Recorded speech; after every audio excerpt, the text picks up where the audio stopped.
السلام علیکم محترم ناظرین، آپ سب کو وزڈم آف حافظ سعد میں خوش آمدید۔ اللہ تعالیٰ کی تخلیق کردہ اس کائنات میں بہت سے ایسے راز چھپے ہیں جنہیں دیکھ کر انسانی عقل دنگ رہ جاتی ہے۔ ان میں سے ہی ایک ایسا قصہ حضرت داؤد علیہ السلام کی قوم کا ہے جن کی قوم کے 12,000 بندے بندر بن گئے۔ ویڈیو میں آگے بڑھنے سے پہلے میرے چینل وزڈم آف حافظ سعد کو سبسکرائب کرے تاکہ ایسے نئے آنے والے دلچسپ واقعات بر وقت آپ تک پہنچ سکے۔ چلے آج کی ویڈیو شروع کرتے ہیں۔ روایتوں میں آتا ہے کہ حضرت داؤد علیہ السلام کی قوم کے 70,000 آدمی سمندر کے پاس ایلا نامی گاؤں میں رہتے تھے۔ اللہ تعالیٰ نے ان کو بڑی نعمتوں سے نوازا تھا۔ وہ روز مچھلی کا شکار کرتے تھے۔ اللہ تعالیٰ نے ان کا امتحان لیا کہ میں نے اپنے بندوں کو اتنا نوازا ہے، چنانچہ حضرت داؤد علیہ السلام پہ وحی نازل ہوئی کہ فرما دو کہ ہفتے کے دن مچھلی کا شکار کرنا حرام قرار دیا اور باقی کے دن شکار کا حکم ہوا۔ ایک دن اللہ تعالیٰ کی عبادت کرو۔ اب ان لوگوں پر آزمائش اس طرح آئی کہ ہفتے کے دن مچھلیوں کی تعداد زیادہ ہوتی، جبکہ باقی دنوں میں جب وہ شکار کرنے لگتے تو ان سب کے ہاتھ کچھ نہ آتا، اور ہفتے کے دن یہ لوگ جب سمندر کو دیکھتے تو بڑی تعداد میں مچھلیوں کو دیکھتے۔ شیطان نے ان لوگوں کو مشورہ دیا کہ خشک جگہ پر کھڈا کھود کر تالاب بناؤ، چھوٹی نالیوں کا راستہ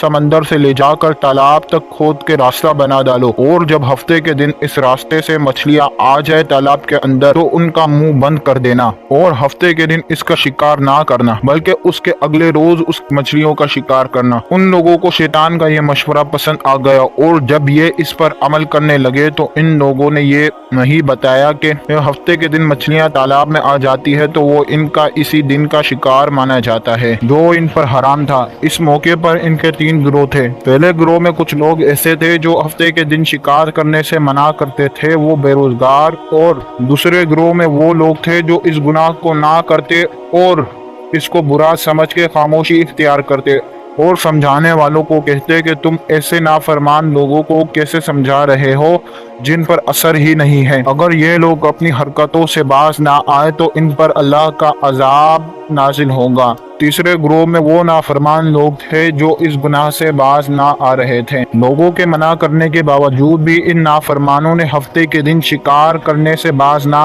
آئے تو منع کرنے والی جماعت نے کہا ہم اب ان معصیت کاروں کے ساتھ نہیں رہ سکتے۔ چنانچہ ان لوگوں نے گاؤں کو 2 حصوں میں تقسیم کر دیا اور درمیان سے دیوار اٹھا لی اور تجارت اور خرید و فروخت کا دروازہ بھی الگ کر لیا۔ حضرت داؤد علیہ السلام نے ہفتے کے دن شکار کرنے والوں پر لعنت فرما دی۔ اس کا اثر یہ ہوا کہ اگلے دن ان خطا کاروں میں سے کوئی بھی باہر نہیں نکلا، تو انہیں دیکھنے کے لیے کچھ لوگ دیوار پر چڑھ گئے اور وہ دیکھتے ہیں کہ وہ سب بندر بن گئے۔ اب ان لوگوں نے سب کو جا کے خبر دی کہ باقی سب بندر بن گئے ہیں۔ اب ان لوگوں نے جا کر خبر دی کہ مجرم لوگ بندر بن گئے ہیں۔ اب سارے لوگ جمع ہو گئے اور انہوں نے مجرموں کا دروازہ کھولا اور اندر داخل ہو گئے۔ اب بندر بنے ہوئے انسان اپنے رشتہ داروں کو پہچانتے تھے تو وہ ان کے پاس آ کر ان کے کپڑوں کو سونگھتے اور زار و قطار رونے لگتے تھے۔ ان کے رشتہ دار بندر بنے ہوئے انسانوں کو نہیں پہچانتے تھے۔ یہ بندر بنے ہوئے انسان 3 دن کے بعد مر گئے اور 3 دن کے عرصے میں انہوں نے نہ کچھ کھایا اور نہ کچھ پیا۔ ان بندر بنے ہوئے انسانوں کی تعداد 12,000 تھی۔